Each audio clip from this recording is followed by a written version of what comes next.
Praise God. So after lunch is very difficult time because your stomach has received new fuel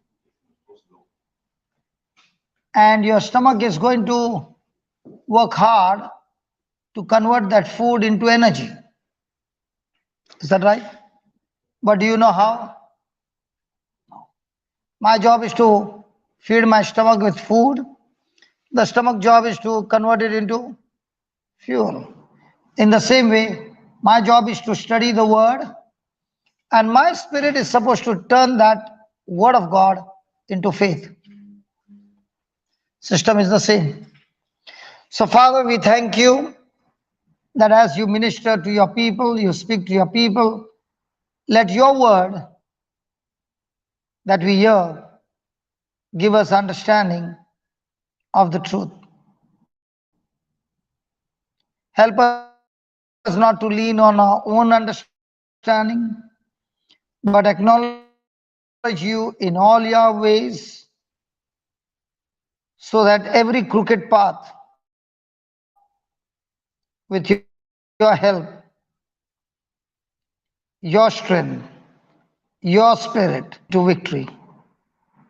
We thank you. We praise you as you teach us the word. We believe that these truths are helping us to change our thinking, change our believing, and change our speaking. We thank you and we praise you. In Jesus' name, amen. So let's go to Proverbs chapter 3, verse 5. Did you think what I just said? You had your food and your stomach is going to digest that food and turn into energy.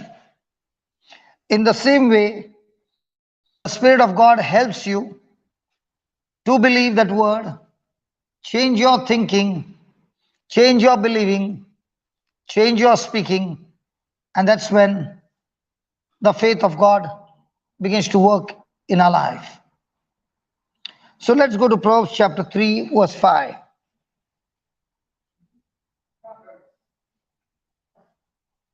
Got it? Yeah, read it.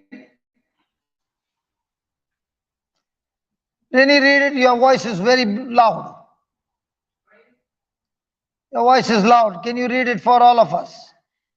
Trust in the Lord with all thine heart. Trust in your spouse with all your heart. Trust in the Lord with all And what did you read? Trust in the Lord.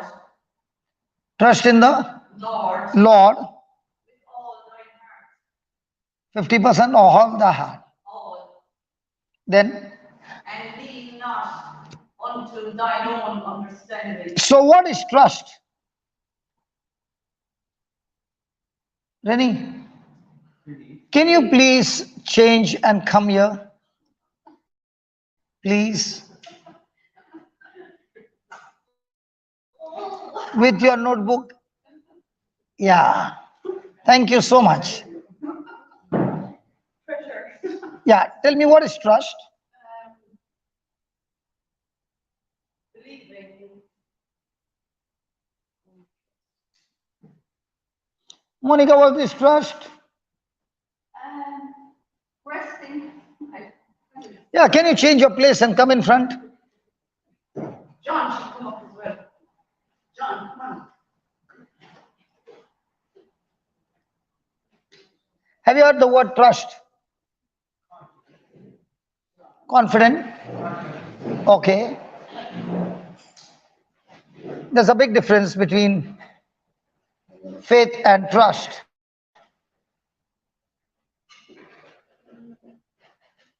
Trust. Before I can ask you to come in front, you already came. Good. Whether I'm saved or I'm not, and whether God saves you or doesn't save me, doesn't matter because I love him anyway. Whether God saves me or not. Yes, and the three men in the furnace. Oh, you are giving me the example of Shadrach, Meshach, and Abednego. So a person of faith will say, God save me. And if it doesn't get saved, he will get into fear. But a person of trust will say, God, it doesn't matter. My relationship with you does not change. Whether you say me or not, I still continue to love you. I'll still walk with you. And I'm committed to you whether things are in my favor or not, I feel good or not, I will still be there to do what you told me to do, is trusting in the Lord. Now, these apostles who went around, St. Paul who went around, was he operating in faith or trust? And therefore, no matter how many times he got beaten up, no matter how many prisons, how much of insult, how much of persecution, that did not stop him. Why? Because he was a man trusting God, like Shadrach, Meshach, and Abednego, into the furnace. And they said, let it be known to you, king. Let's say our God saves us, praise God. And let's think God doesn't come and show to save us. It does not matter. Yet we are committed to God. We shall not bow down to your idol. So the Bible says, trust in the Lord with all our heart. So are we people who like to walk in faith or in trust?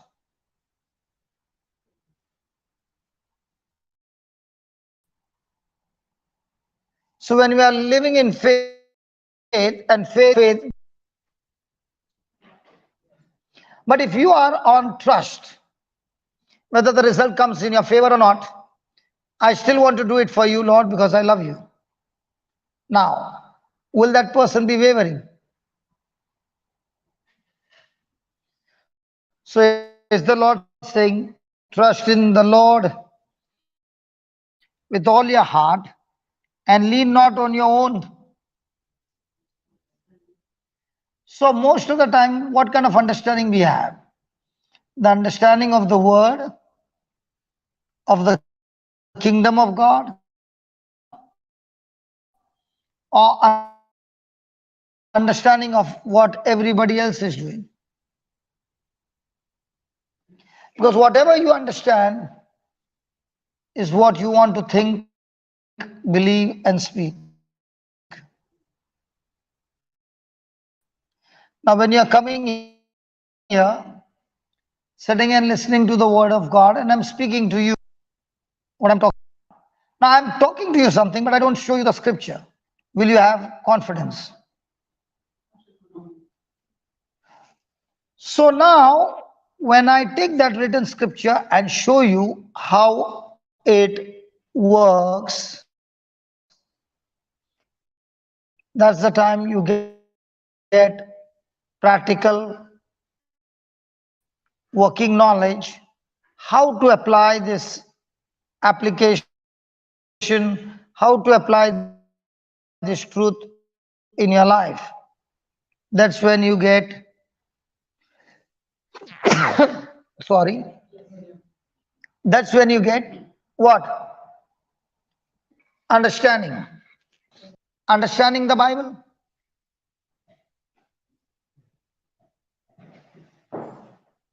So the more you understand, the more you change your thinking to what you understand. It brings more believing. After some time, I'm going to ask her to share a testimony how at this young age her parents, she was about 12 years old, 13 years old. When I used to go to Kuwait, she used to come with her mama and dada. And dada listened on the CD. She kept on listening. Now she's 20 and she's come here to for education. But what she heard from 13 and what she was speaking and changing her thinking, children in the same campus are on a different level and she is on supernatural level. Why is the difference? That's what she is going to come and share. Yakub, please come.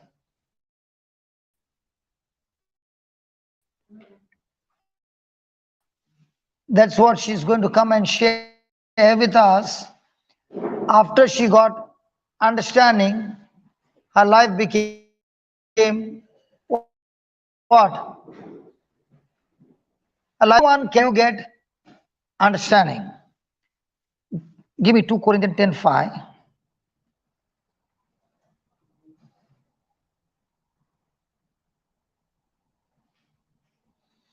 Have you noticed sometimes you have brought a new gadget. You did not read the menu and you are stuck there. And you're wondering, how do I get through this? And somebody is just passing by and says, this one, let me put it this way. Do you have a mobile? Sorry? Yes. Do you have a mobile? Mobile? Yes. Everybody take your mobile, please. Go to the keypad. Yeah. Go to the keypad and take my number, real number. +91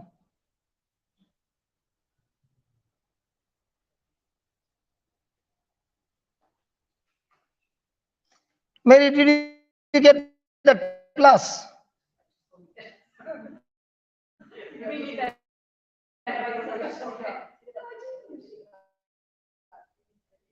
Your mobile doesn't have a plus? How can you buy a mobile with a plus?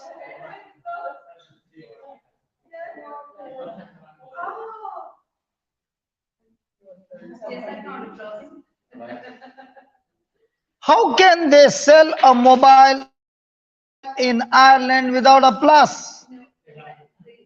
You got it? You got it? How did you get it? Hold on. So when he spoke some words, did you follow his instruction? Sorry? When he spoke to you words, did you follow the instruction? Did you get it on the screen? Yes. Now what did you get? I got a plus. So you got understanding. Yes. So tomorrow if I come and say plus, will you call him? Sorry, can I take your number?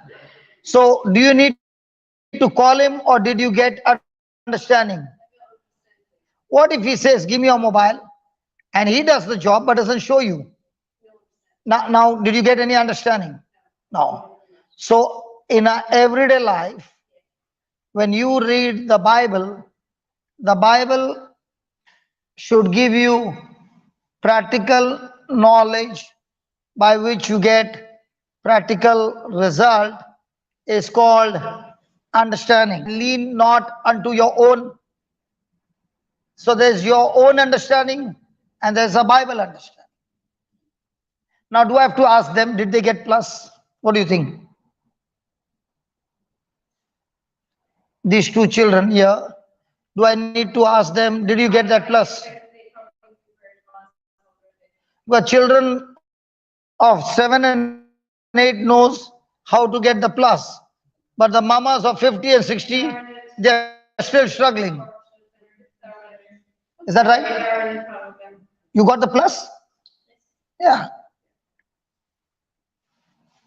So you give a small child of 10 and say +91. He'll quickly put it. Why? Because he has been playing with the mobile all the time. Why she couldn't get? She she has not been using the mobile is all the time playing with the Bible, studying the teachings, preachings. The Lord begins to speak to him through the written word, and he gets what? understanding. So just because I know by the wounds of Jesus I'm healed, that doesn't mean you will get healed. The healing will not manifest until you have the understanding. That's why the Bible says if you're asking God for anything, ask for understanding. But once you have the understanding, every problem of yours can be solved. So, how far were you from that plus? Mary, how far were you from that plus to get it on the screen? You don't have understanding? But the moment you have understanding, how long did it take you to reach the destination?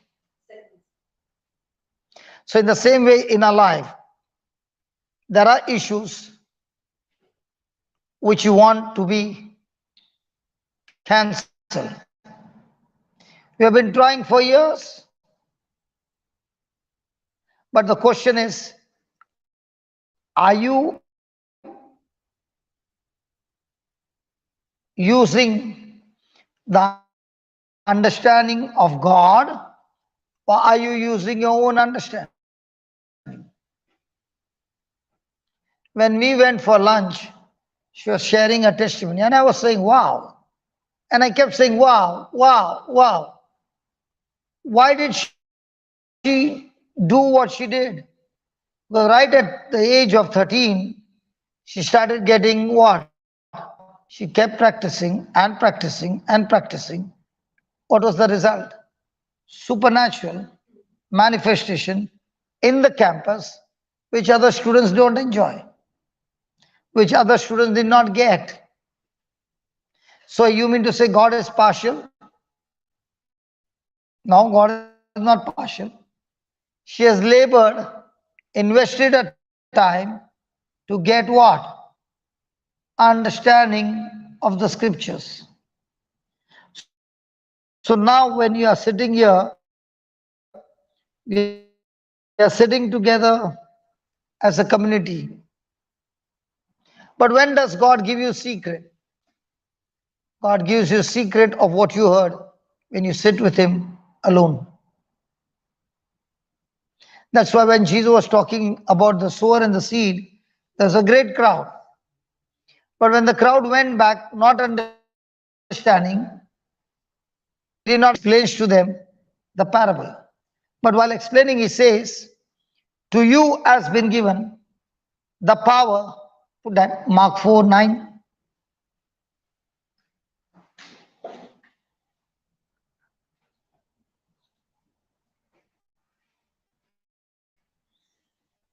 Yeah, Rini, read.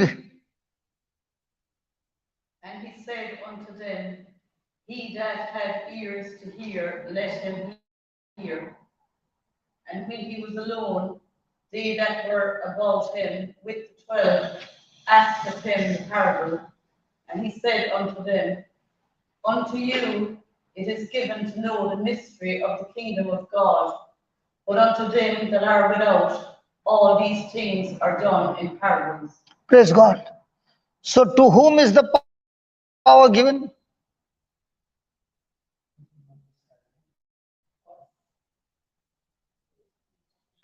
There is you and them.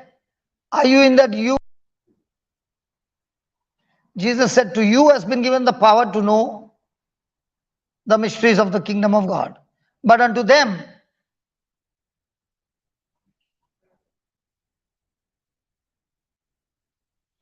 so the question is, am I in that you or them? If I'm in that you, I will get the understanding. If I'm not in that you, I'm in that them, I'll go home the same. Can you be learning? Sorry? Can you be like an L sign, like you're learning? There's no L sign. Either it is this side or that side. There's no in between.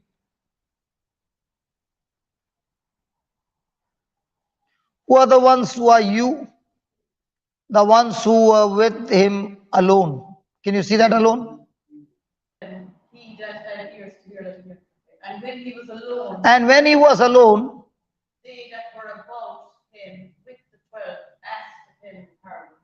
so do you need to be alone with the Lord, asking him for the secrets of the kingdom of God?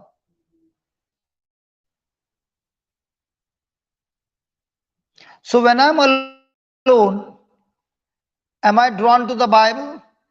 Or when I'm alone, I'm drawn to my friends?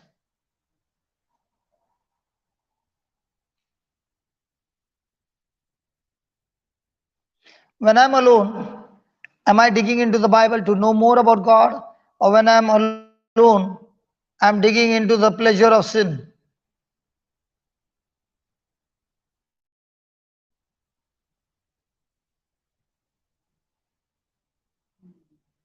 Is it making sense? Yes. So when he was alone, read again. And when he was alone, they in the parable, and he said unto them, unto you it is given to know the mystery of the kingdom of God. So is the kingdom of God mystery? Yes. Everybody will know it. You will know it. Yes.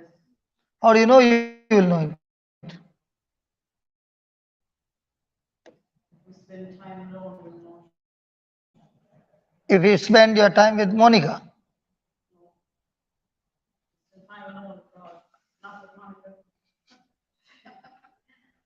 So does Jesus want a personal attention where you talk to him personally? Yes. Which one makes you comfortable? When you are alone or when you are in a community? Alone. Really? When you are alone, you feel like opening the Bible?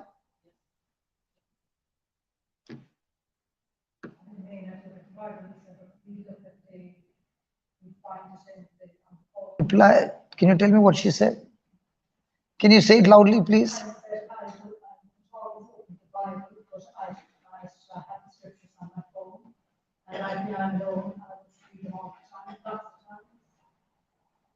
So you'll take the mobile and repeat the verses. Yeah, good. But do you think everybody does that?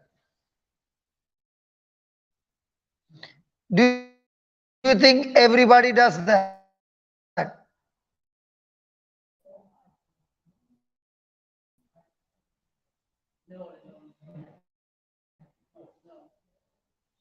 So will those people who don't spend time with him ever know the secrets and the mysteries of God?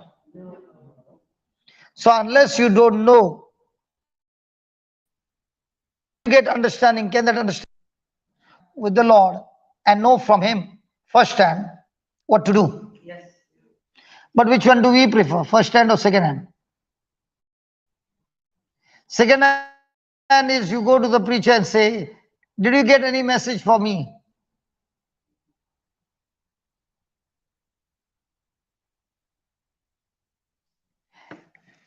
Which one is better, getting first hand message or second hand message? First time message. And where do you get that? When you are alone with him. Praise God.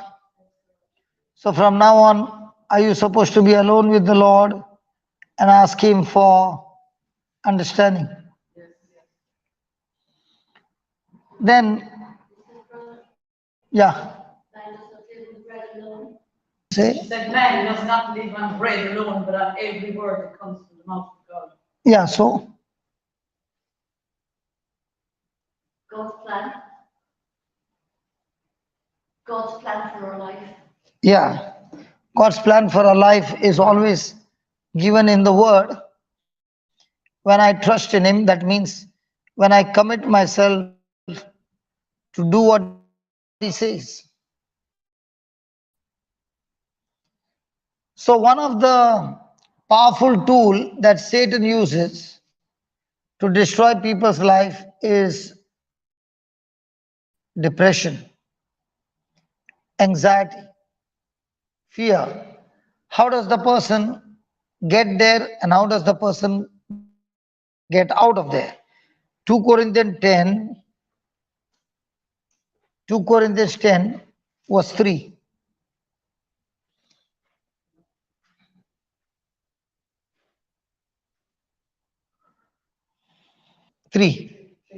For though we walk in the flesh, we do not war after flesh. For the weapons of our warfare are not carnal, but mighty through God to the pulling down of strongholds, casting down imaginations and every high thing that exalted itself against the knowledge of God, and bringing into captivity every thought to the obedience of Christ. Praise God. Read the third verse again. For though we walk in the flesh, we do not war after the flesh. So though I'm living in my body and there are battles in my life, I don't fight battles the worldly way, but I fight the battle godly way. Then, For the weapons of our warfare are not carnal, but so has God given us weapons? So are our weapons guns and bullets and knife and sword? He said, no, your weapon is not that. Your weapon is spiritual. Then, casting down imaginations. so can you have the power to cast down imagination? Can you have the power to cast down thoughts? So if I have spoken some negative words against myself and I realize that I made a mistake, so I go back to God and I repent and I tell God, please cancel those words. I'm willing to release new words. Now, will that affect my life? Yes. Yeah, That exalt itself against the knowledge of God. can you read that slowly again? Casting down imaginations and every high thing that exalted itself against the knowledge of God, Then, and bringing into captivity and bringing into captivity. every thought to the obedience of Christ. So has He anointed everybody to bring every thought into obedience to Christ? Yes. Praise God. So if God said you can bring every thought, so can you bring every thought into captivity? Yes. So are thoughts extremely dangerous? Can those thoughts take you on the wrong side? Because every decision that you make is based on thoughts.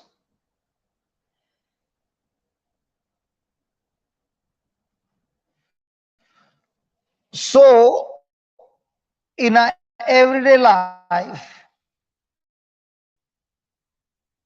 is our life governed by our thoughts? Yes. Do we need to break it? Yes. How do we do that?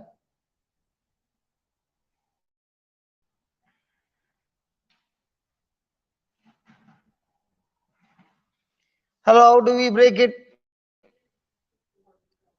I told you after lunch it's difficult. Your eyes are closing.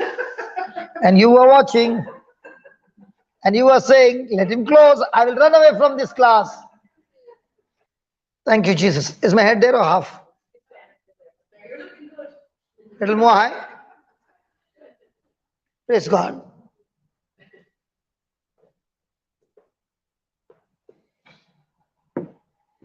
So, do I need to bring every thought into captivity? Yes. How do I do that?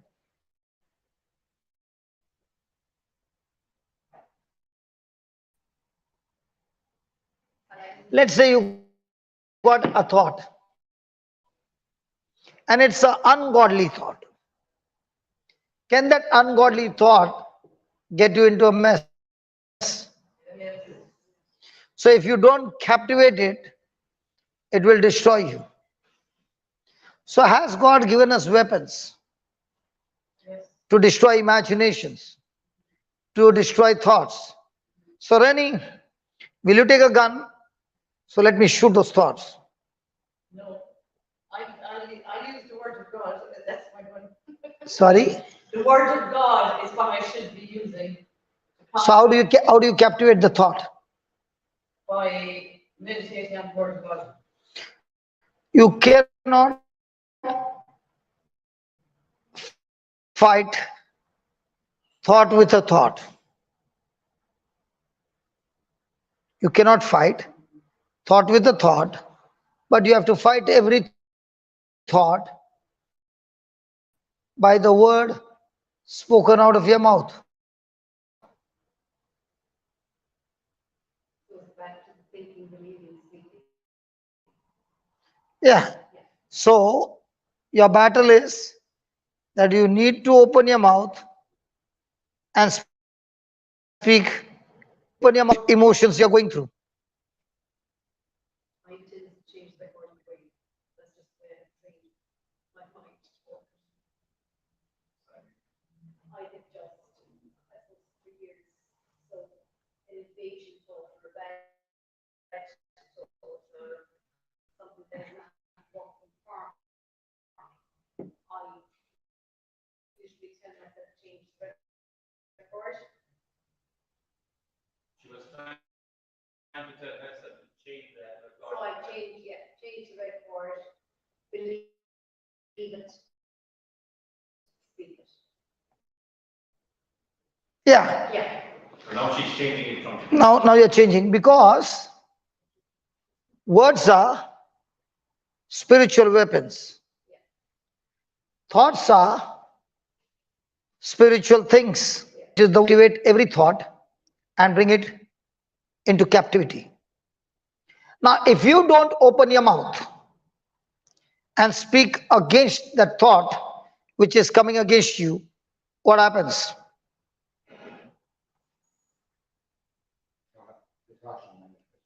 Mhm.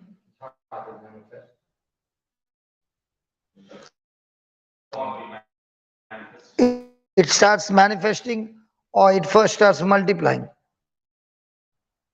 Multiply. Why is it multiplying at a high speed? Because you also got a power inside of you and it multiplies so that your attention is driven away from Jesus to that circumstance or whatever it is. Airport, when you come to London, especially Heathrow, I was watching the plane was going to the parking, but there were 6 flights lined up. You can see the headlights. 6, one after another, asking the traffic controller permission to land.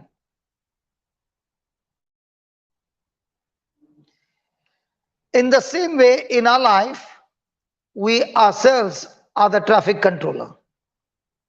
You can captivate that thought and say, no permission to land, or give a open runway, please come and land. And it happens in everybody's life. So when that aircraft called thought is coming to captivate your mind, at that time you open your mouth and start speaking the promises so many times that it stops going further. It is called as a leech. A leech is a creature that sucks the blood. In the same way, those thoughts which are sinful are spiritual leeches that captivate your mind and sucks the life that God has given you out of your mind. Let me put it this way. Why is it that a person wants to commit suicide?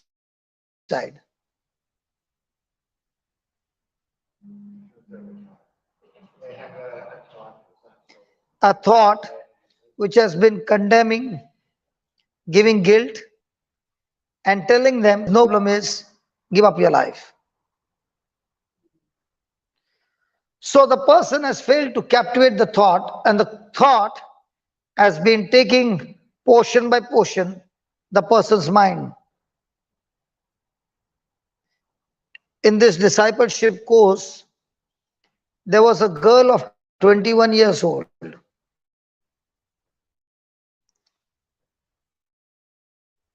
She had come because her IQ is low. She can't study much. But as the course began to progress, she started becoming lower and lower in her age, that she came to a place where she behaved like a 6-month-old baby. She did not even know that she has to go to the washroom to do a work. When you tell her to go and have bath, she would not even know that she's taking off the clothes. Now, in a condition like this, we realized that the mind has been captivated by the enemy, and the only way she can be released is to fight against that captivity. So, in that JCILM worship, there's a song, Rock and Roll, Jesus Came and Saved My Soul. Have you heard that? Yes, yes. And it's being played for more than 2 hours. The reason that song was made is that we can plug our ears with these words, save my soul. Now, when she is going on hearing in the headphones, after some time, she started saying those words. Now, what are we doing? Reversing the progress by making her speak words. 6 days, 6 nights, the same thing going day and night. Slowly, she's coming back. On the 7th day, she started going to the washroom. And now that she has come out, we don't want her to go in. So we saw to it that she doesn't mingle with anybody. Because a person can speak a word and that can be an insult, and she can take that same word back into the shell. So it went on, and the retreat came to an end. Now it's time for her to go home. So I told her, the Lord has brought you out. But if you take a holiday, you will get that mind leached again, and you will go back into that shell. So, one thing I want to tell you, keep hearing the word, keep writing notes, and prepare yourself so that the next time when I come in December, you can be a co-preacher with me, and you will get a chance to share the word and your testimony, what the Lord has done. Now, after a week, I called the mother and I said, how is she? She said, after she came back, she took those words so seriously that notes, standing in front of the mirror and practicing to speak the word of God. I said, what happened to her? She said, she has improved so much that I've never seen her like this in my lifetime. Now, what did the word of God do? Unleashed her where she was leeched for so many years.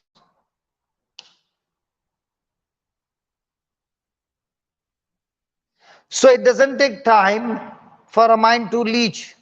For example, I called you from there over here. Did I take your name? Yes. Now you can say, why should he call my name?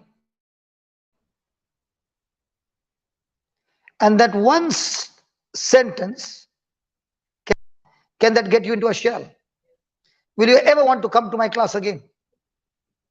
Now what's that? Leeching of the mind. Something that was beneficial. The enemy spoke against that benefit and made you believe the wrong thing as a right thing, and you got into captivity. Possible? Sometimes you find silly thing can trigger you, and you can turn it into a mountain and become a slave in that mountain all your life. So God has given us a weapon. Let's use this weapon practically. Are you ready? I'm going to demonstrate to you practical, but you must cooperate. When I give you instructions, like in the Bible, instructions are given, you should follow it seriously. Ready? Instruction. You must count 1 to 100 in your mind without opening your mouth. The thoughts are in the mind. You don't need the mouth to think. You need a mind to think. Agreed? Stop. I did not tell you to count. Wait till I tell you. 2. When you concentrate and count, and if I say something, you have to open your mouth to repeat. Counting. Did you get the instruction? Some of you already started counting. I never told you to start. I want you to concentrate. All lips shall be closed. 1, 2, 3. Count. You are doing well. Keep counting. Say hallelujah. Continue to count. Say praise the Lord. Continue to count. Say hallelujah. I love you, Jesus. I thank you, Jesus. Jesus, you are the most high God. Jesus, you are my redeemer. Jesus, you are my savior. What happened to your counting? When you open your mouth and you speak, what you wanted to think stops.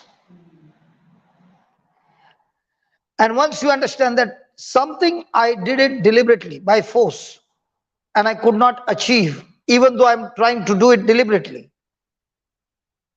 In the same way, I take the promises of God and I keep on firing them till every thought comes into captivity. It is that thought that comes to your mind that has control over your brain. Thoughts are spiritual. You can't see them, you can't touch them.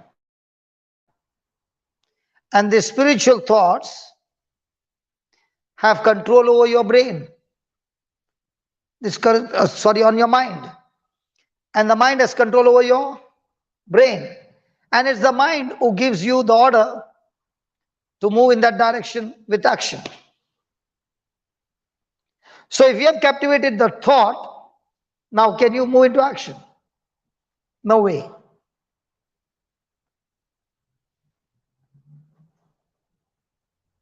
So everything that you you did and everything that you failed to do was only because of your thoughts.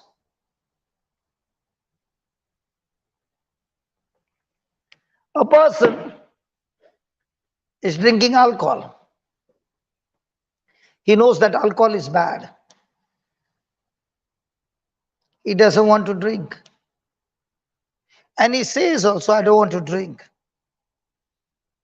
But at that very moment, might be at 6 o'clock in the evening, where is he drawn to? To that place to drink. Why is it that this? Sorry? No, he doesn't want to drink. Because his mind is leech.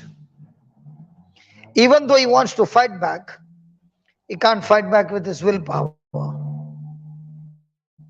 That's what St. Paul says. I do not understand in my own body that I want to do good, but I end up doing the very thing that I hate to do. I don't understand. I find myself a prisoner in my own body.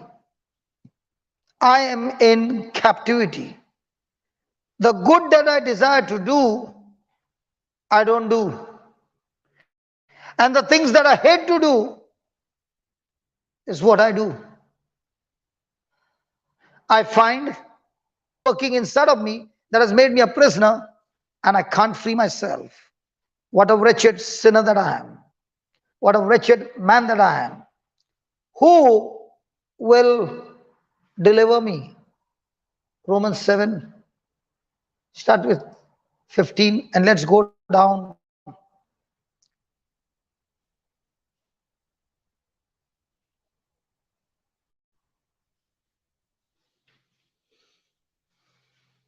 For we know that the law is spiritual, but I am carnal, sold under sin.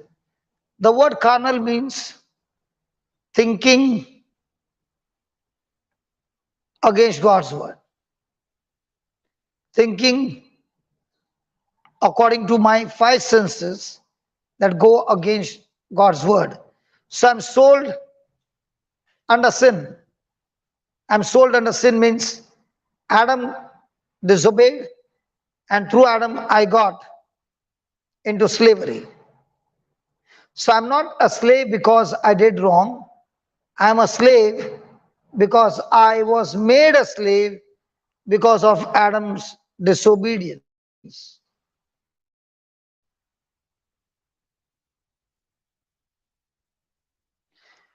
When you went to meet somebody during the COVID time, very close friend, and you shook hand, and the friend also shook hand, and then you went home and you went for a test and you came out positive, and you called up your friend and said, I'm so sorry to tell you, I just got a report, I'm positive. What happens to your friend?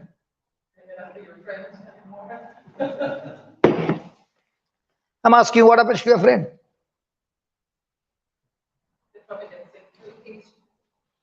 Your friend is already imagining, now checking. Now, has that friend's mind got leached? Now, has fear gripped in? Now, is your friend under captivity of that thought? And let's say there was a slight temperature, but not because of COVID, or might be cold. But what is the person thinking?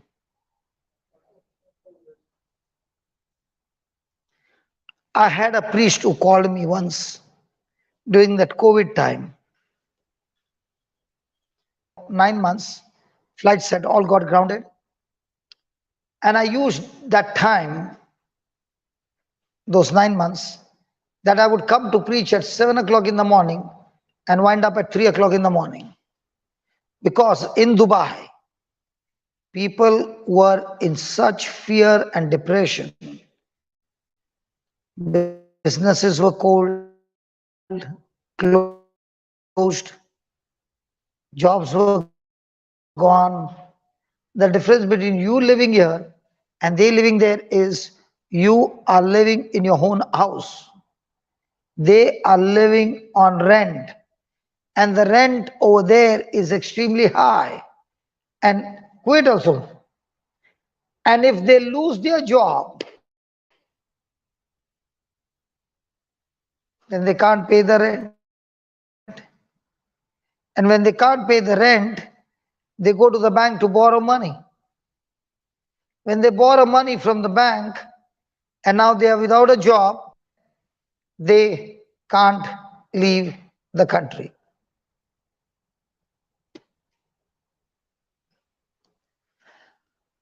So that was the time I was preaching, and somebody gave this priest my number.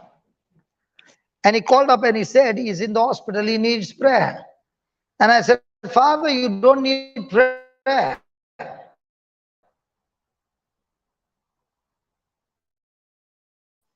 So he said, what? You don't need prayer. You need to first decide, are you a thermometer or a thermostat? Because in life there are two Christians. One is a thermometer Christian and one is a thermostat Christian. If you are a thermometer Christian, you will surely die. But if you are a thermostat Christian, you surely live. I said, let me explain to you. According to the Bible, there were 12 spies that went to see the land flowing with back. 40 days saw the same thing. But when they came back and reported to Moses, they all said, there are giants. But 10 said, those giants are so big that we look like grasshopper.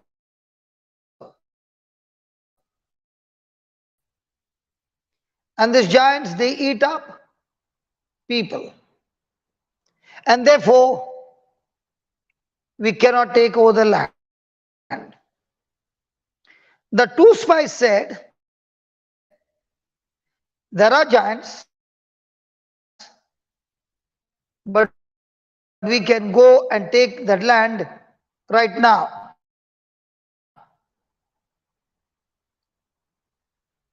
Now, those 10 spoke what they saw. The changes, the thermometer shows the temperature. So their eyes were focused on their 5 senses. But there were 2 who saw the same thing, but they never spoke the same thing. They spoke what God said. God said, I have given you this land with milk and honey. So they spoke what God spoke. Now, did they speak like a thermometer or like a thermostat? Okay. Yes. You want it warm. So the thermostat says the room temperature is 10 and he gives you the option. What temperature would you like? 50? 20. 20. I thought 50. 20. Okay. The moment you said 20, what happens? The thermostat 20, which you put your desire, will make that heater work day and night till it gets the room 20. It cannot stop even for a minute. Work of a thermometer has the current temperature, and it also says what is your desired temperature. But a thermometer has the current temperature, but it never has a thermostat to change the temperature. So among the 12 who were thermometer believers, the 10 who were thermostat believers, 2, Caleb and Joshua, who made it to the promised land. What happened to the 10?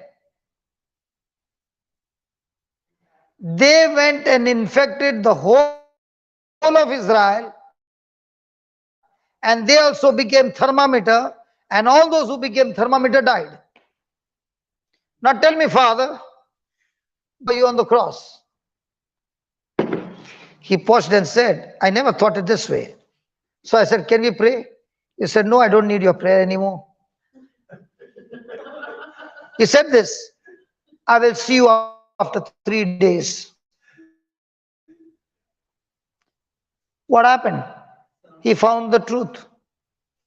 In 2 days, he called me and said, thank you for sharing the truth. I'm out of the hospital discharged. Now, was he calling everybody for prayer? Yeah. He is calling for everybody for prayer with a thermometer mindset.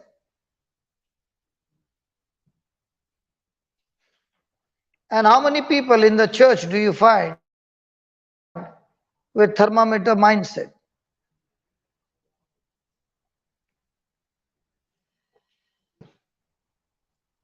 Because the Bible that I read, those with thermostat faced bigger battles and had supernatural victory because they were thermostat believers. And in the Bible, those who were thermometer, living by their senses, the Bible clearly says they died.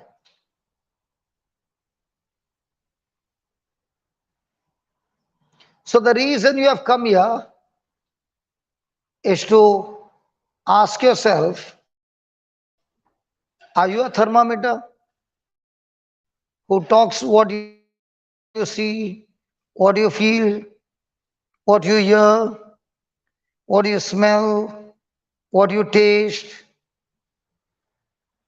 Then you have anxiety. At night when everybody is sleeping, you have to take some pills to go to sleep. And after taking some pills, you become a drug addict, but a clean one, medical drug addict, with a clean certificate. But you're still a drug addict. You can't live without those drugs. But the same person starts taking the medicine called the Word of God. Now what happens? Give me Numbers 13, might be 30.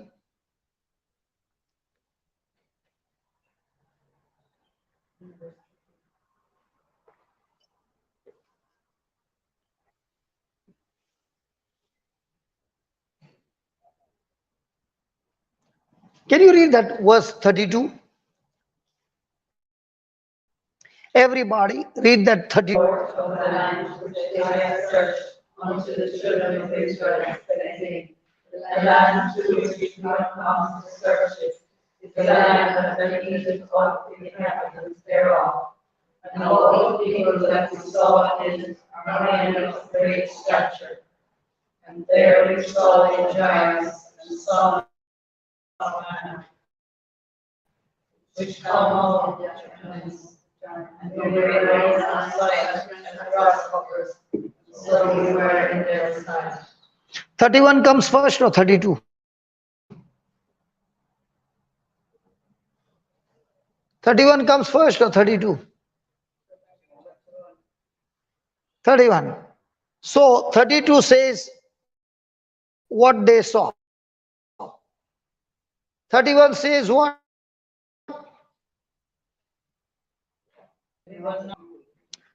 So 31, what they spoke, God called it an evil report.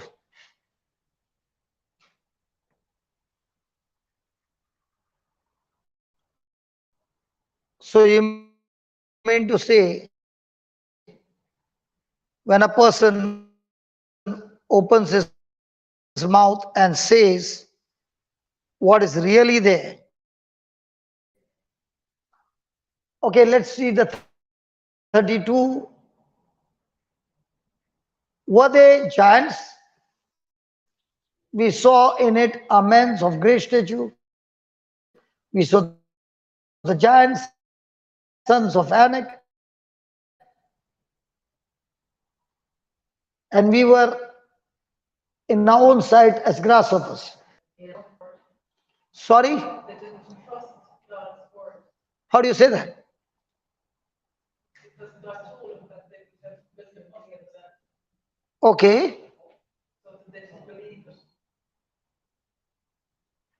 but why did God say an evil report? because they didn't believe God's word. How do you know? Because they told what they saw and not what they were told. So the next time you get a diabetes report, will you say, will God say that's an evil report? So if you go and tell somebody I'm suffering from diabetes, hey, that's an evil report.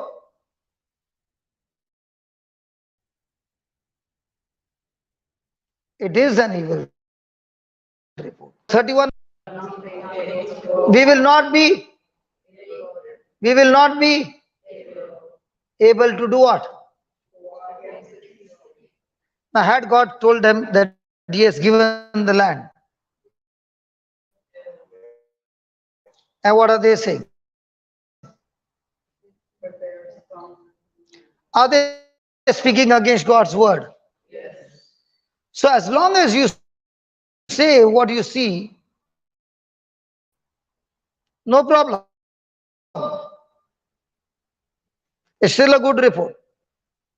But the moment you open your mouth and speak against what God said, it becomes what? Hello, it becomes what? Yeah, please, please. Good. So tell me one thing. Reports got diabetes. Does the person confess, I got diabetes? I got blood pressure? I got this problem? I got that problem? Is it an evil report?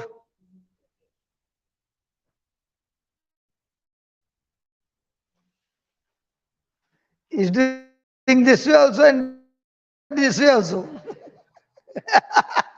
Is it an evil report, Rennie? Yes, Why do you say that? because it's going against God's word. Which word?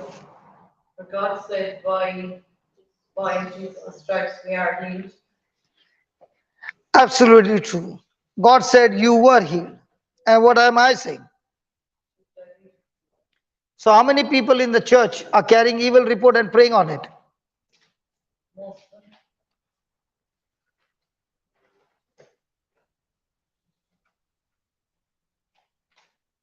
Mary, Mary, Mary, you look so disturbed now. I'm here sitting in a. Because I am thinking. because all the big castle and the fortress are all coming down and she's saying, save me, Lord. I don't understand what he's saying. Oh my God, I built this belief for all these years and now he's coming with a, what do you call, dynamite.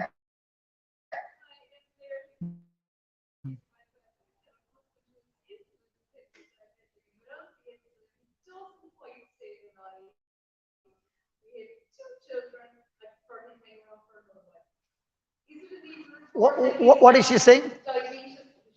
Husband has having insulin dependent diabetes, so Yeah. yes. Because she has got money in the bank.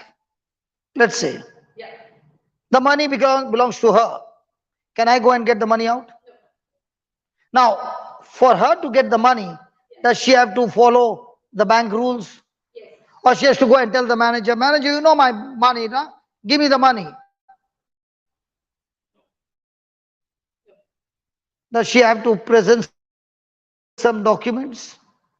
Yes. Put a signature there? Yeah. And then will she get it? Yeah. In the same way, she has to fill up some documents, what Jesus said, called believe, think, believe, and speak, Right. and then stay on a thermostat continuously till your faith will get that thing changed. What age did your husband get diabetes? I got diabetes at 19, but I'm not diabetic anymore. I set the thermostat at 33 when I saw the truth. And after that, no diabetes.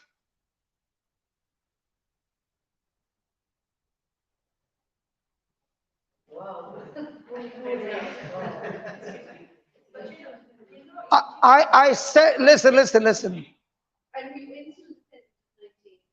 But you're injecting insulin. We rejected. No, I was not injecting. Hold on. Yeah. My father was a diabetic. Yes. He had to take insulin. Yeah. So when I got diabetic, I asked the doctor, how come I'm diabetic at this young age? Yeah. He said, it's because it's in your genes. I stopped wearing jeans for a long time. Absolutely. I get that. Then when I got the truth, I started wearing jeans. Okay. I found in the Bible that the Bible says you are born anew, not of the corruptible seed, but of that incorruptible seed that is the living and abiding word of God. So I said I was born from my mother's womb. That's why I got what my father had. But now I'm not born from my mother's womb. I'm born of heaven from God's womb. And I'm so sure, I don't know about you, my heavenly father has got no diabetes.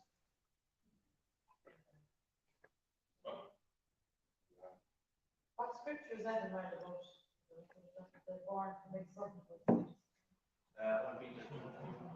1 Peter 1:23. Yeah, you were asking something. Yes, please.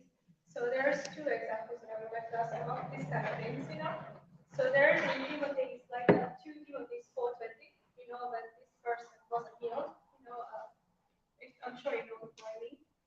So that's one person wasn't healed, and then also in 2 Corinthians, 2 Corinthians. 2 Timothy what? 2 Timothy what? So 2 Timothy 4:20. Yeah, read it.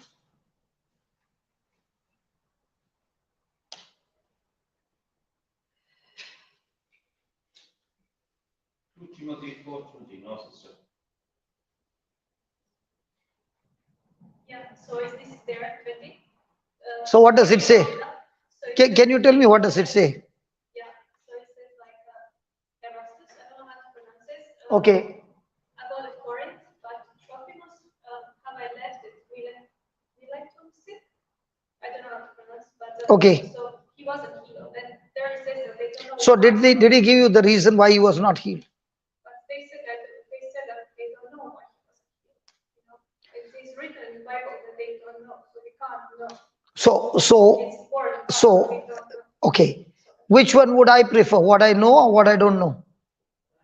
But of course, which one I know, but it says. See, if there are plenty of examples which speaks to me about how God created that miracle and a system, won't I take that God's medicine which is already given in the Bible?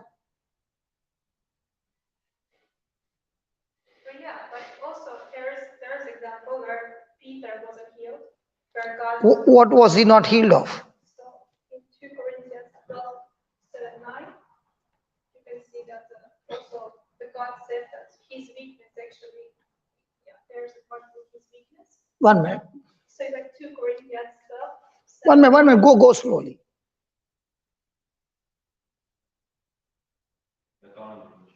Hmm?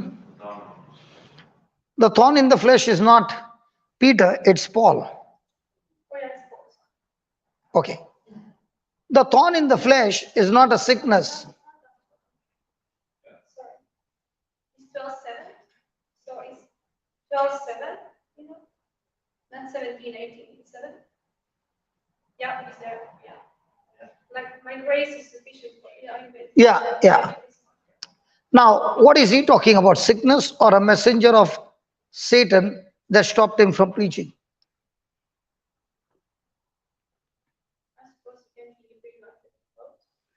Look over there. I mean, it says thorn in the flesh, you know. The thorn in the flesh is that the messenger of Satan to buffet me, lest I be exalted. For my strength is made perfect in weakness. You know? Yeah, so when Paul was not, wherever he went, this messenger of Satan came and blocked him from preaching. So he told the Lord, take him out of my life. It was not sickness. It was his mission there. And the Lord said, listen, my grace is sufficient for you. But and we know 100% that wasn't like. Now, if I accept a thorn in the flesh, I mean, it can be thorn in the flesh. He was just have a like a. sorry, But it can be like physical illness as well. It doesn't have to be like spiritual thing. but here it doesn't speak about physical sickness. Here he talks about the messenger that stopped him from preaching. Which also can be like. So we said that. So if you take a wrong interpretation, then you will get what you believe. I will tell you, you say for 1 month, there's a thorn in my flesh, just 1 month, and see how sickness gets into your body. I challenge you. That's how it works. The whole system works according to your words. Because remember, we are not God, but we are created in the likeness and image of God. So whenever you speak any word, it aligns with God's word, the Spirit of God takes over. It does not align with God's word, the spirit of darkness takes over. I'll give you an example. He's been on the bed for 17 months. He calls the elders of the church and they give him the last sacrament. And they prepare him for the death. And this person, the grandma, has given him the Bible. And he starts reading Mark 11, 23, 24, and 25, where Jesus says, whatsoever you desire, first you believe that you have received it. And then you shall have it. And see that you forgive everyone. And 22 says, have faith in God or faith of God. And then he says, you can say to this mountain, which I shared before the lunch. In that one verse, believing is 1 time and saying is 3 times, not 4. Jesus said to them, don't include that. It's about saying, so very important, because in your saying is life and death. And this boy, where everybody has given up hope, began to study that word and said, Lord, I know that people say the healings are gone, the apostles are gone, the deliverance is gone, but till today nobody said faith is gone. And every time you said, your faith has healed you. So teach me, Lord, how to grow my faith. And this young boy of 16 years kept asking God and kept reading that one verse. Whosoever shall say to this mountain, 2 things, what to do and where to go, and does not doubt in his heart. Now that is very important. Does not, which has no physical evidence, spiritual evidence. And shall continue to believe that what he said shall come to pass. And then Jesus said, he shall have whatever he says. So he began a journey of saying that over and over again, day and night, thanking God that is already healed. Nobody preached to him. He and the Lord. Everybody would go to work. But he dare not put his leg on the ground because once he falls, he cannot get up till they come in the evening. So he would be lying on the bed and suddenly he thought to himself, I'm tired of lying down. Let me push myself at the edge of the bed. And he had no sensation below his waist. So he put his legs down and kept saying, Jesus, I believe I'm healed. Jesus, I believe I'm healed. I thank it. He lied down again. After some time, he built himself up. He did the same thing again. And all of a sudden, the power of God came and he got instantly healed. Now, when he got healed, he did not break the news to anybody. He went and slept on the bed, went to the washroom, came back, slept on the bed. Early morning, when the whole family was there at the breakfast table, he got down from the stairs and went and sat at the table. And they were all surprised that he got healed. That man lived for around 90 years. And that man became a man giant of faith.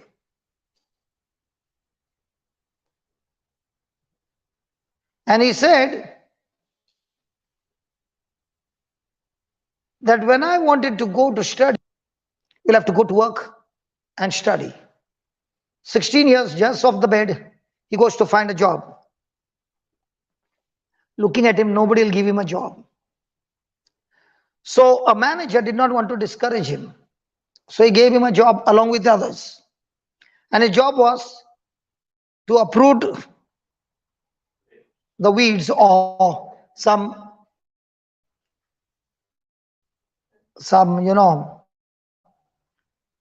trees that don't bear fruit. And everybody who looked at him started laughing. They made a joke out of him. And he said, Lord, the way you healed me, that I use scriptures, I'm going to use my scriptures and get strength from you. And he kept saying, Lord Jesus, you're the strength of my life. And he went to the first plant. All the others in the group had finished. He was still struggling, could not get it out. But he did not stop saying till the anointing of God came upon him. And after that, it was non-stop till he finished the job. Next day, he came happy thinking the anointing will work. It did not work.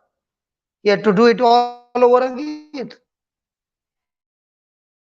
And as he began to do it all over again by speaking the scriptures, and he saw the manifestation, he learned, I say first, like God said, let there be light. And then the Holy Spirit took that word and brought light. In the same way, I say first, Jesus, you are the strength of my life. And I continue to believe. And then the strength comes into my body.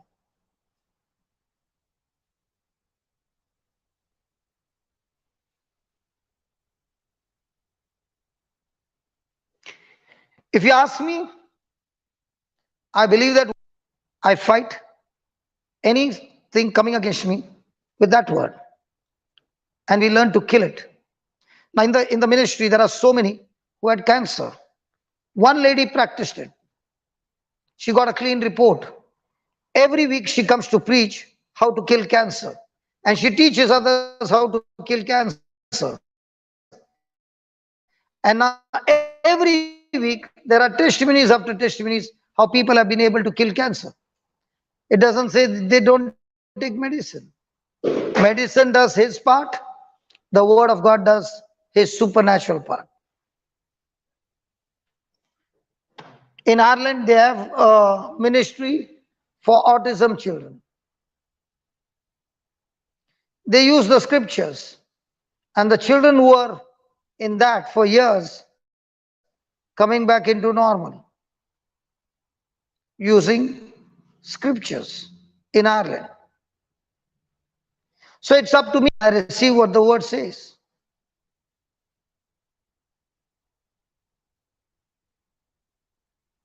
Can you come and share how you got your testimony? Yeah, I just want to comment that maybe Ivana was like just trying to say that because it's like an illness and we it's hard to understand that God is willing to heal and maybe it's No, that's where you go wrong. God is not willing to heal. He has finished the job.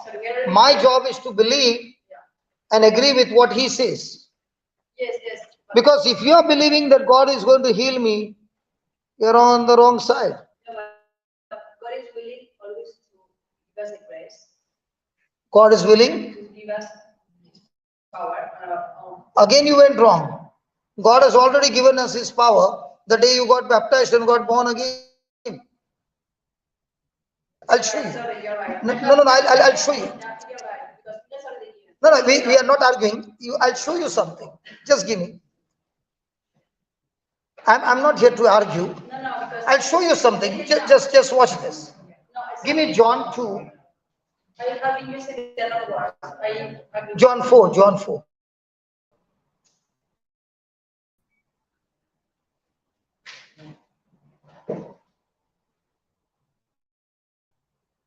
Fourteen. Start from 13. 13. Start from 13. Okay. Now here's a situation where the lady is a Samaritan woman who has been living with. She got married 5 times. She's living the 6th with a man whom she did not get married. And she knows she's living a long time, a noon time, to take water because she doesn't want to mingle with anybody. And here is Jesus waiting at the well, talking to her. And listen to what is Jesus' conversation.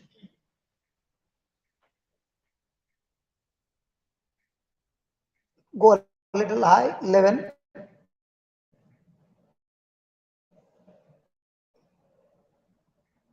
Okay. Jesus answered and said to her, if you know the gift of God and who it is that said to you, give me to drink, you would have asked of him and he would have given you the living water. The woman said to him, sir, you have nothing to draw with and the well is deep. From where then can you have that living water? And drank thereof himself and his children and his cattle. Jesus answered and said to her, just whosoever drinks of this water shall thirst again. That is the water from the well. But whosoever drinketh of the water that I shall give him shall never thirst. Why? But the water that I shall give him shall be where? Shall be where? In him what? What? A well or water. So where's the well? And what is in the well? Living water that brings forth what? So what's my journey now? To get power or to learn to use the power. So am I supposed to draw the water out or ask God to give me the water? So how do I draw the water out? Give me Isaiah 12 verse 3. How to draw the water out from the well the day you got born again. The day we got born again, God baptized us with the Holy Ghost. And when He comes, Jesus said, He will be with you forever. He's not coming and going. What I'm thinking is coming and going is my mind that I need to renew. Verse 2.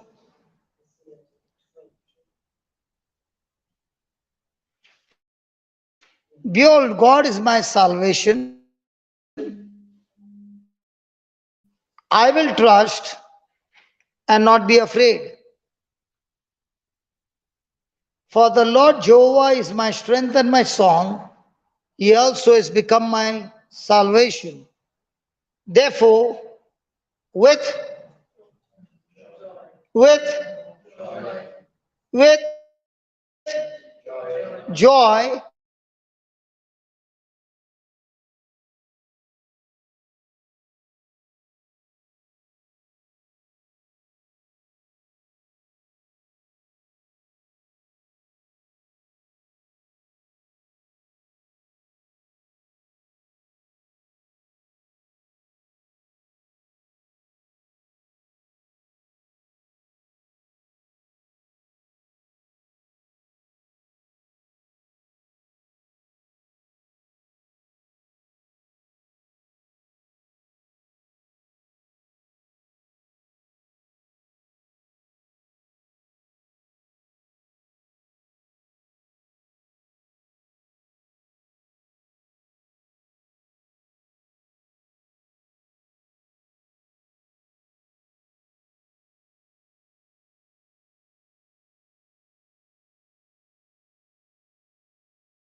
can come close. Yeah. Say. Thank you, Jesus. Praise you, Jesus.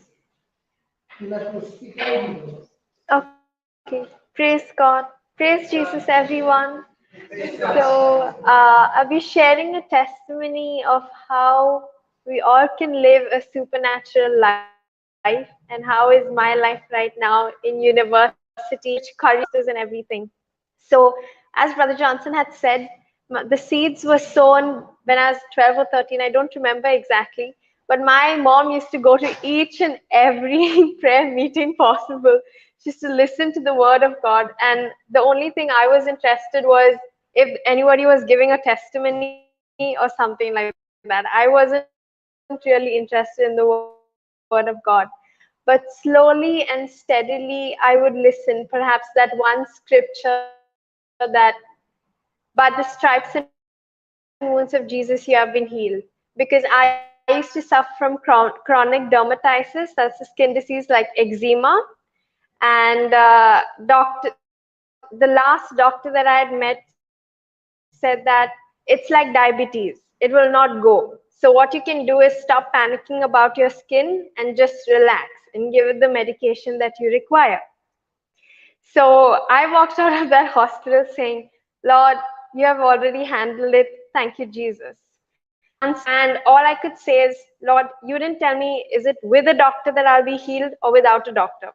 So I went to every doctor, but there is no answer. Now, you're the only doctor and you've already healed me. I believe, now I'm going to sleep. I went to sleep. The next day, my entire skin was normal. That day, I knew that the word of God was true.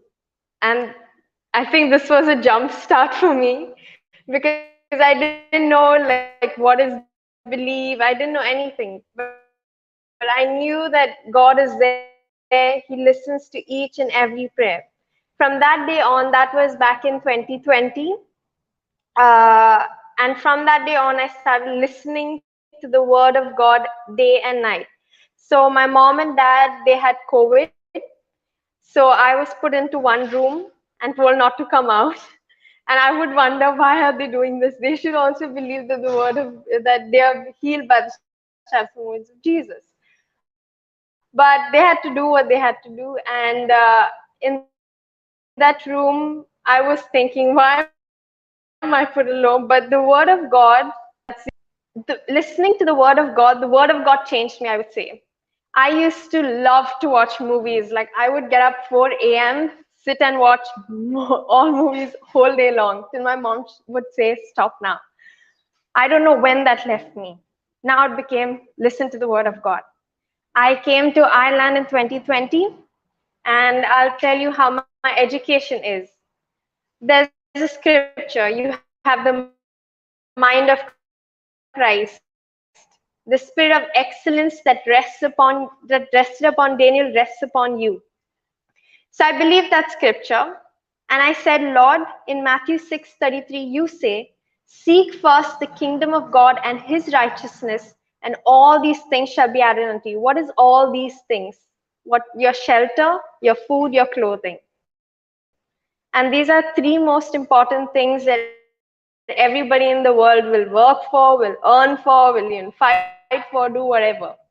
Because you want to feed yourself, you want to feed your loved ones, you want clothing, and you want shelter. So as I was listening and attending sessions in meditating on the word of God, it was the first year of education. So I said, okay, Lord, I want to seek you first. I know I have to study, but I want to seek you first. So I will seek you first. So as I was listening and attending sessions and meditating on the word of God, what used to take me like 3 hours to study one topic now probably took me half an hour to study one topic. Because the spirit of excellence, the Holy Spirit, he taught me. When I was listening in the lecture, 90% of the learning was already done. 10% was with him. So when I went for exams, instead of being scared, now I was confident because the Holy Spirit has already taught me. And I'm going to write with him. I remember recently, this was on Friday, that was yesterday, yes. We had a derivatives class, and I was sitting there, and in the natural, it was so complex. The entire topic was so complex, it didn't go into my mind. Will I study? I knew when I go back home, open those lecture notes, the Holy Spirit is teaching me because I have the mind of Christ. He's teaching me. So from a life of fear, I changed that, and Holy Spirit helped me change that to a life of faith. I confess the word of God. It's very important. For example, one day I had a lecture at 12 o'clock. This was on Monday, I think. I had a lecture at 12 o'clock. And the bus was supposed to come at 11:26, and at 11:45 I reached university. What happened is the bus did not come till 11:45. And the usual me would be, I've never missed a lecture, so I was getting scared, like what will happen now?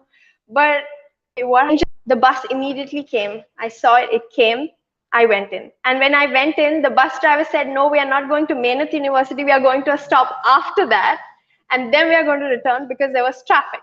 So they rerouted it. And another block, you can say, because it's another delay. I said, no problem. Jesus, before I know that I have to reach for the lecture, you know that I have to reach for the lecture. You are my provider. So, and I reached the lecture on time. I wasn't panicking. Praise God. Another thing I would like to share is how I have a job. So when I was in first year, because of the academic results, I received an award. And normally when we tell people that yes, I won an award, they'll say, oh yeah, good, it's your hard work, no, you deserve it. It's your hard work, no, you deserve it. No, it's not my hard work. I sit and studying. That's what I'm saying. I go back and I sit and study with the Holy Spirit. But that's not hard work. That's using your faith. That's the Holy Spirit helping you. Because if you have to do everything with your hard work, why do you need God? Um, so yes, so in first year won an award, and because of that, I received a sponsor to work with a company, and that company is one of the big 4 in the professional service sector. And I recently did my internship, and from that they sponsored me my master's, and they called me for a graduate program. That means work after my university finishes. Now, in the year that I am in, most people are looking for jobs. They are searching for the job. They don't have. Now they are confused. This is what God says. Seek first. What am I going to do? Would I have a job? But I said no. I'm going to seek first the kingdom of God. If He said He's going to look after what I'm going to eat, what I'm going to wear, where I'm going to stay, He is going to look after it. He's a faithful God. He's a promise keeper. He's an amazing God. He will always do it. His word is true once and for all. And also,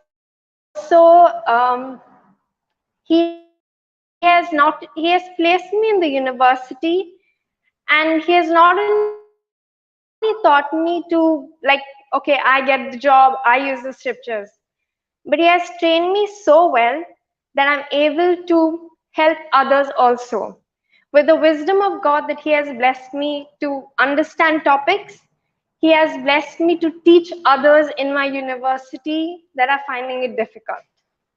The previous me, if I was like not in the word of God, I'd be like, yeah, I have to study. I cannot help you because I only have to study. He teaches you not only to get blessings, but He makes you a blessing in everybody else's lives. If you read the Old Testament, what amazes me is when God says, I will bless you, I will bless your land, and I will bless others also come in contact with you. That is what an amazing big God we serve. So this is my testimony. Thank you.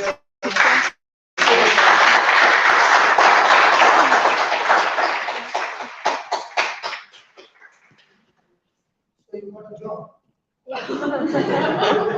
What job you got? You did not tell us. Oh, it's in the audit. It's in the audit sector, so financial services audit.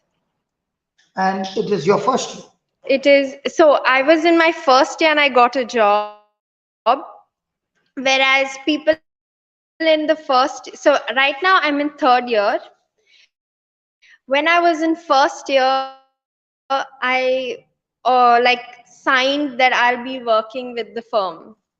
And when people are anywhere around, because they think they don't have the experience to apply for those professional type of firms of professional work, and I already had it. I So wasn't you looking. first imagined, Yes, sorry, then yes, can you I? spoke those words, Yes, then you believe those words. yes. Can I add one Yeah, sentence? yeah, go ahead. That's Um, fine. If you are not saying, then I will pick it out of you. So once I was just thinking, Lord, how would it be without giving an interview? So, but I said, okay, Lord, I'll prepare. Thank you, Holy Spirit, for helping me. But I got a job without giving an interview.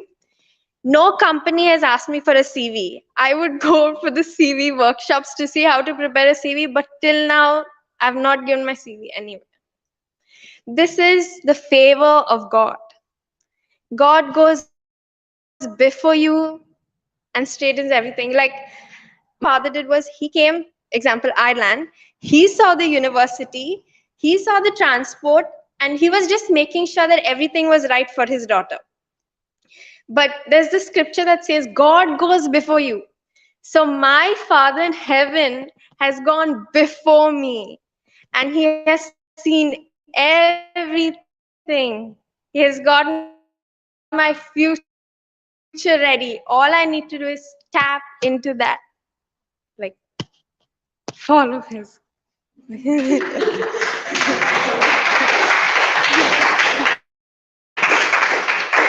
Now, how long have you been seeking the kingdom of God?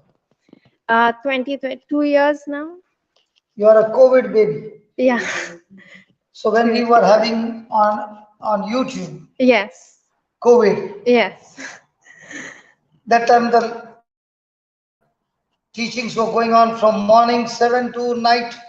Yes, and while sleeping also I used movies to get scared. So my mother used to say Our Father and go to sleep. So I used to say Our Father and go to sleep. But then now I like the teachings, no?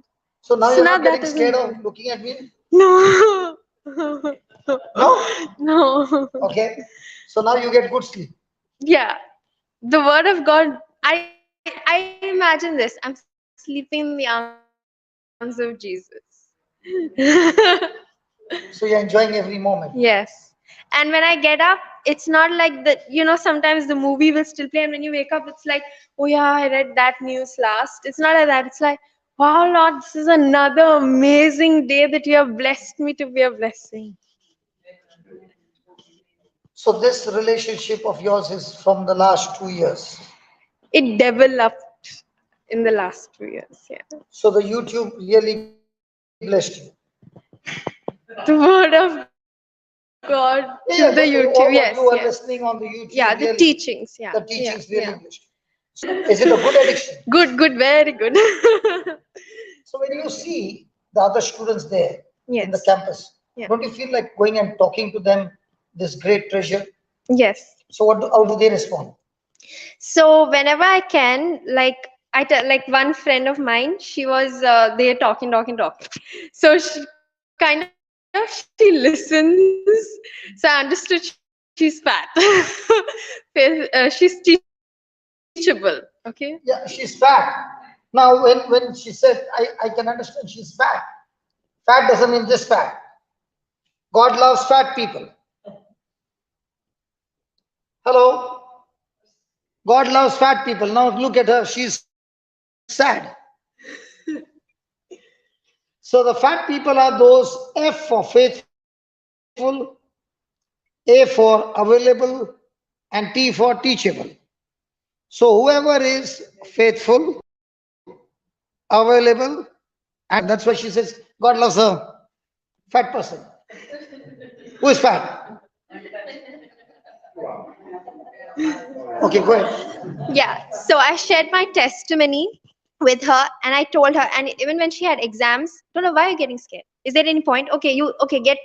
Try worrying about your exam for 2 minutes. I'll wait. And she said, "What are you talking? Okay, you finished?" I asked her. Then I said, "Now stop worrying. We are going to study together with the Holy Spirit." And she listened, she sat, she studied. And before I go to help, I say, Holy Spirit, I'm not teaching them. You are teaching them because you know how they like it to be explained to them.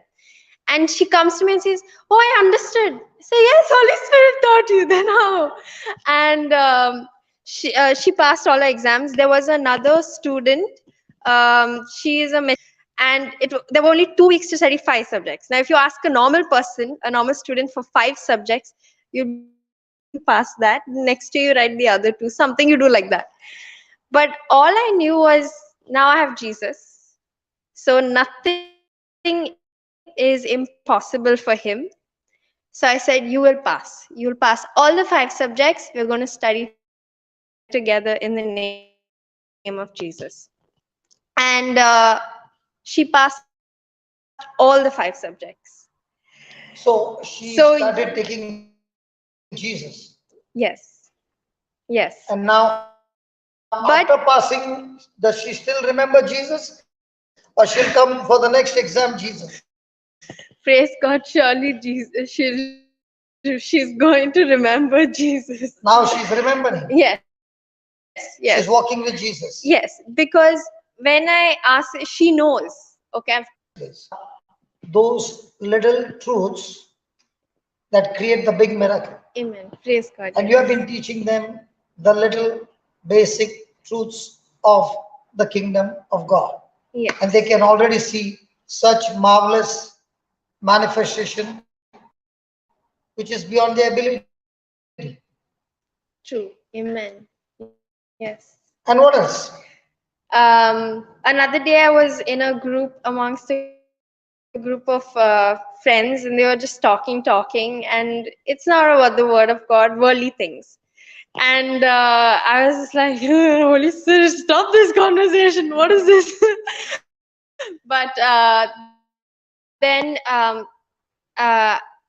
so what happened is I didn't interact or talk because I didn't want to listen. I was just doing my work.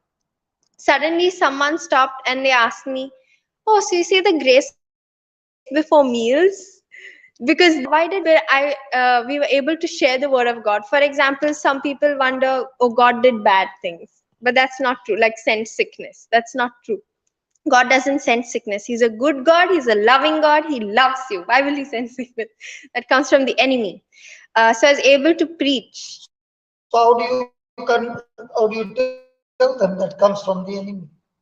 So I went to the Adam and Eve, then giving the authority went to Satan. So we became slaves to Satan.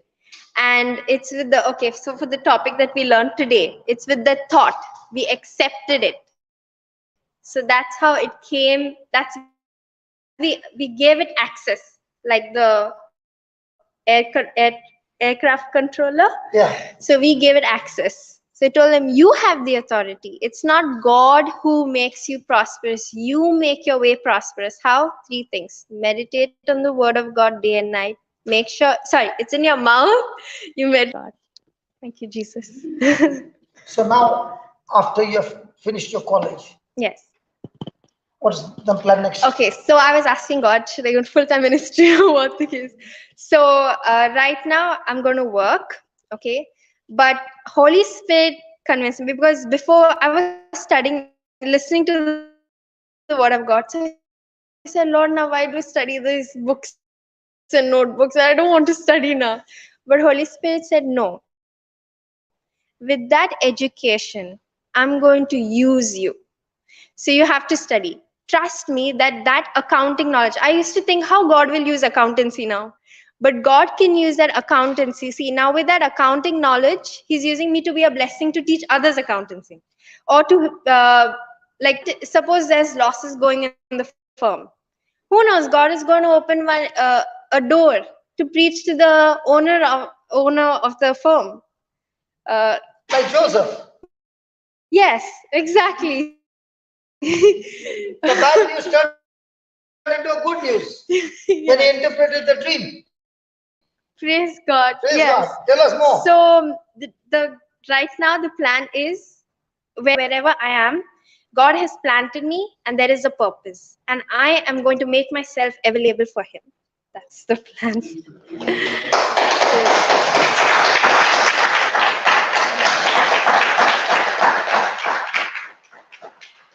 There's a big difference between her and me preaching. She's bubbling with love. You can see her, right? Praise God. One time, she was having exams on Monday, and she was in the Zoom on Saturday.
Praise God.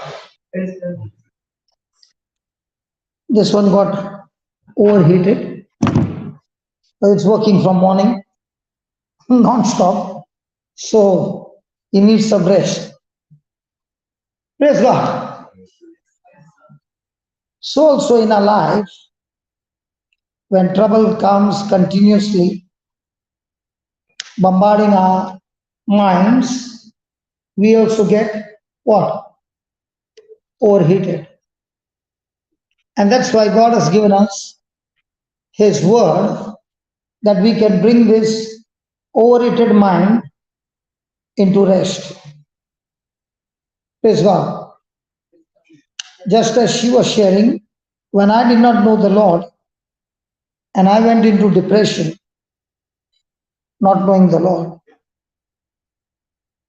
the depression was so bad that I could not recognize anybody, neither did I know my name. It was like there's no way I can come out of my crisis. And it was at that time somebody, a stranger, came to my house, told my wife, you can take him to such and such place where the word of God is preached and your husband will be all right. So I was taken to that place for preaching and I received the body and blood of Jesus. But the healing did not come. But the word which was preached started working in my heart and mind. And this priest told my wife, you cannot take a holiday, you have to bring him for 9 days. Now I understand why he told me to bring for 9 days, because my mind needed to be bombarded with the word of God continuously. So it was on the 5th day. And what my wife had heard is the teaching on faith. So in those days I used to manifest this. I could not be straight. And the priest told her, take him home, he is completely healed. Now when you look at me with that symptom, will anybody say I'm healed?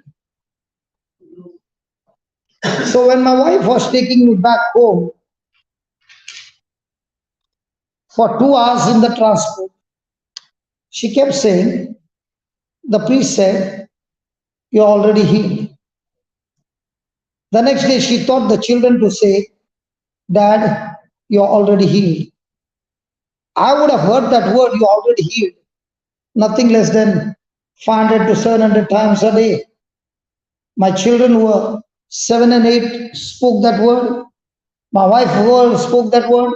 So when they would come near, I knew what they would say. Dad, you're completely healed. On the 5th day morning, I went to my wife and called her by name. She was so surprised that I could remember her name. So she brought the children and said, who are these? So I called their names. And then she said, who are you? I called my name. And that's the time, on that day, all these symptoms stopped suddenly. And my journey began with the word of God. Somebody just asked me, where do I start this morning? And I said, when I started reading the Bible, I called up my uncle and said, did Jesus die 4 times? He said, why do you say that? I said, I read it in my Bible. He died 4 times. Which Bible are you reading? I said, I just finished Matthew, Mark, Luke, and I'm in John. And in all that book, he died. So you can imagine at 33, a Catholic did not even know anything of the Bible. But when I started my journey, I found that this word has the power to change my life. And that is what you see in Romans chapter 12, verse number 1 and 2. I beseech you therefore, brethren, by the what is mercy?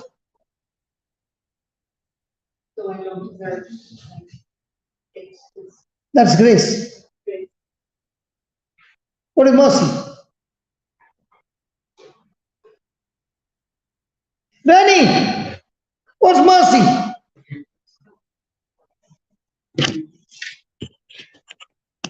Benny, what's mercy? Mercy is not receiving what you deserve. Good. I deserve to be punished for my sin. Because God is merciful, He does not punish me, but let me go because of mercy. So He says, I beseech you, therefore, brethren, by the mercy of God, you present what? Money. Body, Money. body, Money. body, Did it say body or money? body. You present your body as a dead sacrifice.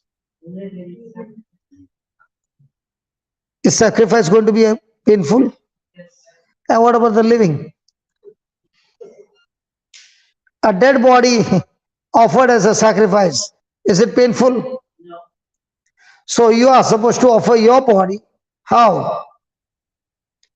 As a living sacrifice. Is it going to be painful? Yes. Is it going to be suffering? Yes. Now why are you presenting your body? For your benefit or for the kingdom?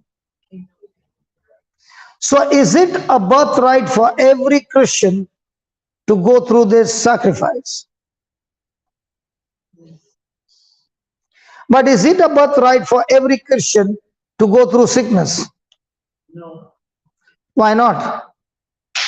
Because it has been paid on the cross. So whatever Jesus has paid on the cross, it is a done deal. We receive it as a gift from that suffering. But my Christian life demands me to go through that suffering. And what is that suffering? Of a living sacrifice. Crucifying my flesh with my own choice. Dying to myself with my own choice. Denying myself with my own choice. Carrying the cross every day and following Jesus.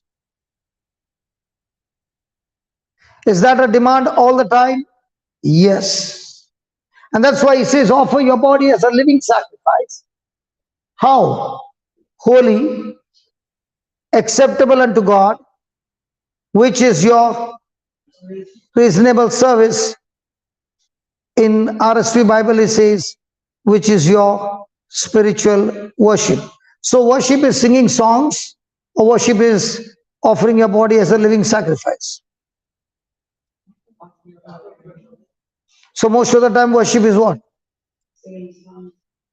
So when Abraham went for a worship, the word comes first time in the Bible in Genesis 22 that Abraham went for a worship. He said to his servants, Genesis 22:5. He said, you stay here with the donkey. I and my son will go over there. We will worship the Lord and will come back. Can a person worship God when God has asked him for his son as a sacrifice?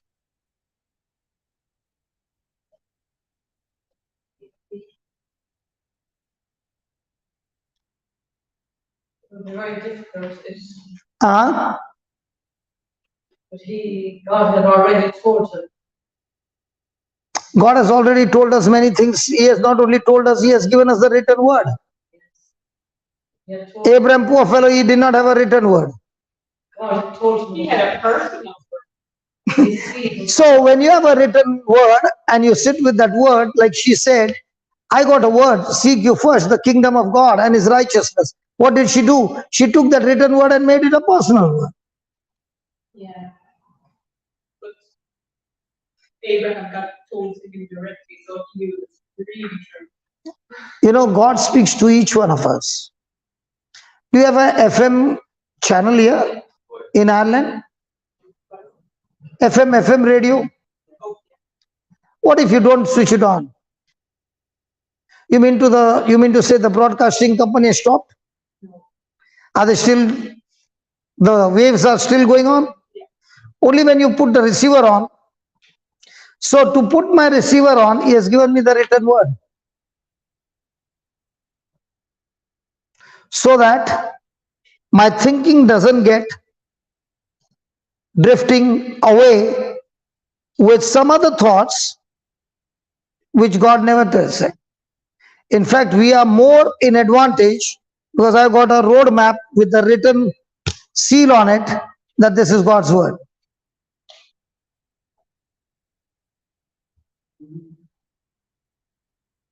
Praise God. So we will go and worship and we'll come back to you.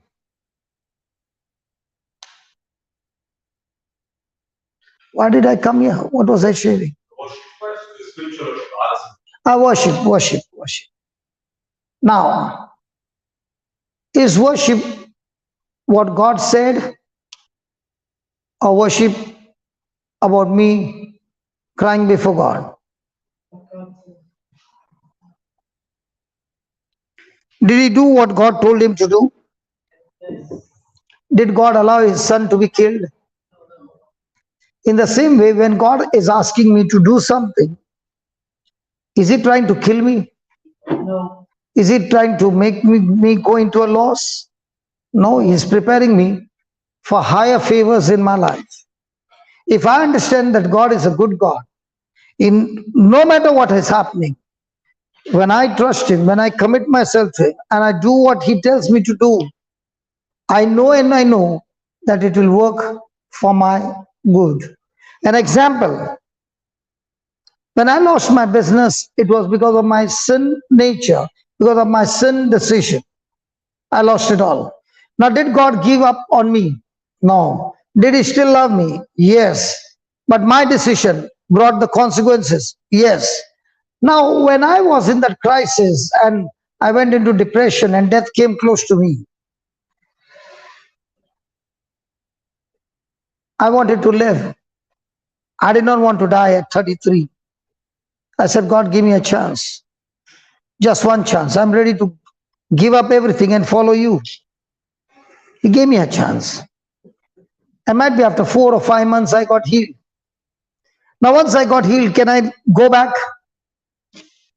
Yes, the freedom is there. But as I began to follow Him, I discovered for the first time a supernatural life which was available to me all my life, but I never tapped into it. Once I began to get into that supernatural life, I began to realize everything in life is on the foundation of the Word. That is the time I began to change my thinking and offered this body no more for myself, no more for my business, no more for my benefit, but for the kingdom. Now, once I began to do that, go back to, yeah, it's there. Do not be what? Do not be conformed what?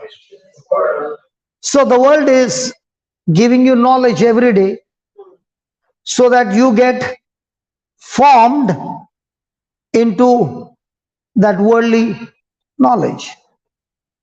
And God is saying, do not get conformed to this world. Now, one of the classic example is, have you seen butterflies? The real ones, the colored ones. Before it is a butterfly, what is it? Caterpillar. Is it beautiful? No. It's a worm. And what does this worm do? Eat leaves. After it started eating leaves, what does it happen? It goes into a cocoon. And there's a change that is taking place in the cocoon. Can you see the worm? Can you see the butterfly? But once the process is finished, what comes out of the cocoon? A butterfly. Does the butterfly come out with a lot of struggling? The body of a butterfly is filled with fluid and it is all swollen. Now there's a tiny hole, and from that hole it starts pushing itself. So the swollen body which has got liquid, that liquid is used for energy to push it out of that hole. By the time it comes out, all that liquid which was there has all been used. But if you are a compassionate lady, you are not if, you are. And you take a blade and you say, let me help this butterfly who's struggling so much, and makes the hole a little bigger. The butterfly comes out and you're so happy, but will that butterfly ever fly? It will never fly, because the weight of the body is much more than the strength of the wings. In the same way, God gives us His word, and as we take that word and we eat that leaves called the word, we also go into a cocoon. And now in that cocoon, we are growing. There's a change that is taking place. And now the circumstances which are coming against you is actually helping you to grow your muscles, to grow your faith, to grow your endurance and patience. And when you start using every trial with the mindset of a victor, you grow your muscles. Every trial or test you take with the mindset of a victim, you break your wings, you break your strength. So that's what he said, do not be conformed to this world, but be transformed. How do you get transformed? By changing your thinking. And when you change your thinking, you have got now excellent truth. You can see the truth and see that what God is saying and what I'm believing, is it the same? That's why you may prove what is the will of God. Now, how will I know what is the will of God? Everything that God has promised me is God's will. 2, what is good in the sight of God? In the sight of the world, sin is good. But in the sight of God, sin is evil. So now I look from God's standard or human standard or the world standard. When I'm renewing my mind, I don't look through any of the world's standard, go back to God. And now you find your life is acceptable in the presence of God, and you are made perfect through every trial, every test, every relationship, every opposition. This is all that God is helping you to become a better Christian. So a person can see a situation and have a victim mindset, and a person can see the same situation and have a victor's mindset. Rennie, how many times did you fall while learning, when you were learning to cycle? Many times. Did you give up? No. I wanted to give up. You never gave up. You picked up the cycle and took it again. And you fell again. Yes. Did you get up again? Yes. Now you were cycling one single seat. Did you ever take double seat? 2 people? No. Oh, yeah, they don't take double seat.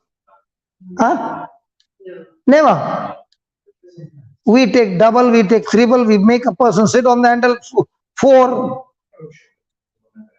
I took double, which was motorbike. So you do fall, but you get up.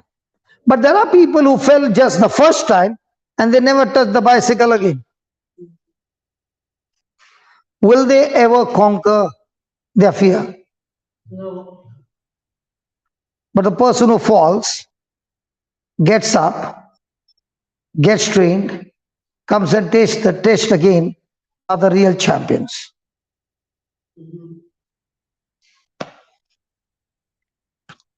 Praise God. Praise God. Our time for today is over. We'll continue which day? Today, 7:30. And then we are coming here again. Finished? So we are meeting at 7:30. We'll continue with the same topic, okay? Loving Father, we thank you, we praise you. Such a great time we have. There's so much to learn from you, so much questions. Lord, the only thing that we can learn is through your Spirit, who not only teaches us, but shows us with experience the real truths. And we thank you, Lord, that whatever you have taught us is your incorruptible seed, and it's not going to be stolen by the enemy in any way, but is planted, sprouting, growing, and bringing forth a rich harvest. We thank you, we praise you for this. In the glorious and mighty name of Jesus. Amen. Amen. Thank you so much. Thank you. So we'll meet at 7:30.